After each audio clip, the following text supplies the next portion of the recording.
Cette nouvelle invention combine un ensemble d'éléments qui sont les éléments suivants.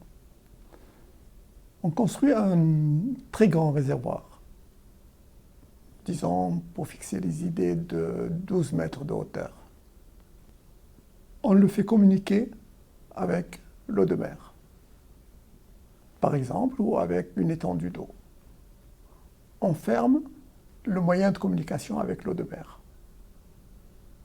On le remplit entièrement d'eau de mer, entièrement par le toit.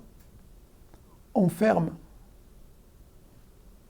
ensuite le robinet de communication de façon très étanche et on ouvre la communication avec la mer. L'eau va descendre et va se stabiliser à environ, si la température de l'eau est de l'ordre de 20 degrés, elle va se stabiliser autour de 10 mètres. Donc, à l'intérieur du réservoir, on aura 10 mètres d'eau au-dessus du niveau de la mer, plus du vide au-dessus de l'eau. Mais, évidemment, instantanément, il y a une évaporation qui va se produire parce que, à cette pression, la température à laquelle l'eau s'évapore est très faible. Donc, l'eau va s'évaporer et remplir l'espace au-dessus de l'eau. C'est la première partie du système. La deuxième partie du système, on retire d'une façon ou d'une autre, c'est-à-dire soit en condensant, soit en évacuant la pression, on retire une partie de la vapeur d'eau qui est au-dessus de l'eau. Pour la remplacer,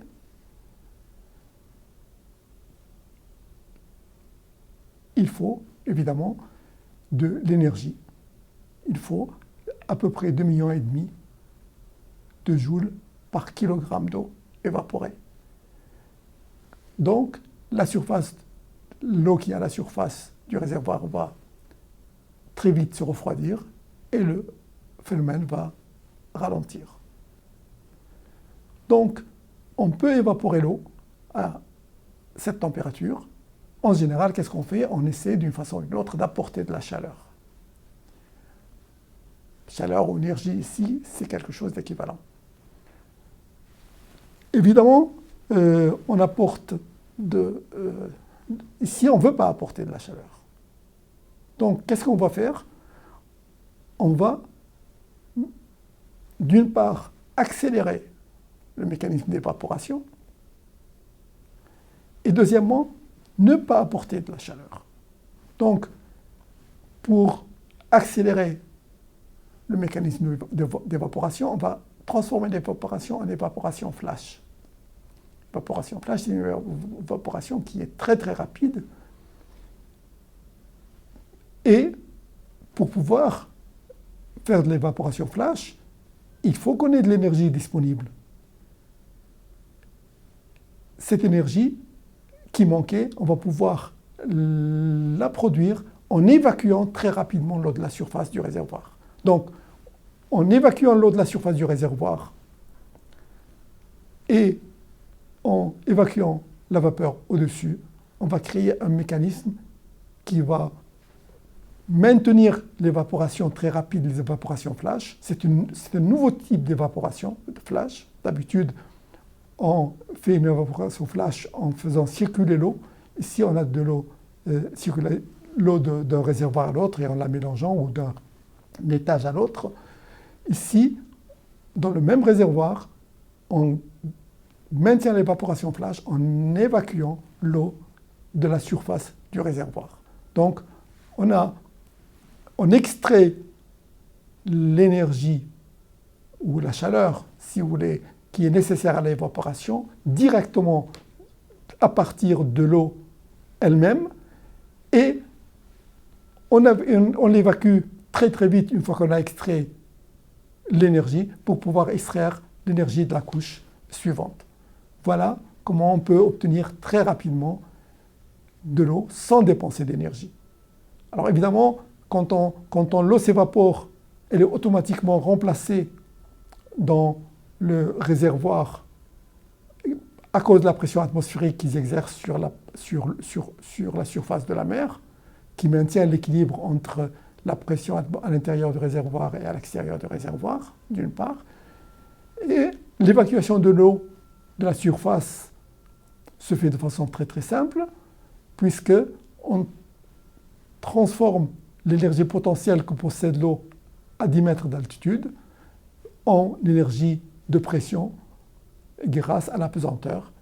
Et il nous faut juste compenser les forces de frottement qui s'exercent à l'intérieur de l'eau, et les forces de frottement qui s'exercent à l'intérieur de l'eau sont vraiment négligeables par rapport à la quantité de chaleur qu'on a récupérée pour l'évaporation, qui est de 2,5 millions de joules par kilogramme.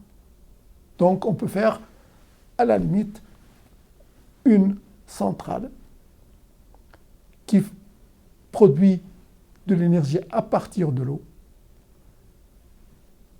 Et si on condense simplement l'eau, on obtient directement de l'eau dessalée à un coût qui est très bas. Voilà en quelques mots le principe de base. Maintenant, pour voir un peu plus de détails, il y a une autre vidéo qui va vous donner plus de détails sur cette invention si vous le souhaitez.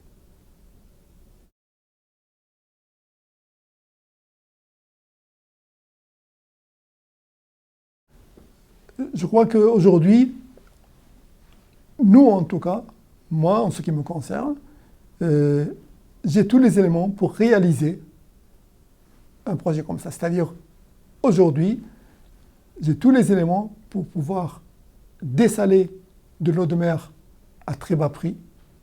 J'ai tous les éléments pour pouvoir extraire de l'énergie de l'eau. Il nous faut simplement lancer les opérations de construction pour exploiter cette nouvelle filière. Évidemment, c'est une invention qui paraît incroyable, mais c'est une invention qui nous évite la transition énergétique. Jusqu'à présent, on veut faire de la transition énergétique. Ici, la transition énergétique, elle est faite, on est directement dans une nouvelle énergie, extraire naturellement de l'énergie. En fait, évaporer l'eau, ça veut dire extraire de l'énergie, puisque ici, chaleur et énergie, c'est équivalent. Aujourd'hui, la seule voie qui nous permet de régler pratiquement à la fois le problème de l'eau, le problème de l'énergie et le problème de la faim. Parce que ayant de l'énergie et ayant de l'eau, on peut irriguer. Si on irrigue, on fait de la culture. Si on fait de la culture, on a de quoi nourrir tout le monde. Donc les trois principaux problèmes, énergie, eau et nourriture, et faim dans le monde, les trois principaux problèmes seront facilement résolus si on met les moyens pour développer très rapidement cette nouvelle technologie. Ce n'est pas une énergie de transition, je dis encore, c'est l'énergie de l'avenir qu'on va utiliser et il faut y aller aussi vite que possible parce qu'elle règle par la même occasion les problèmes de pollution.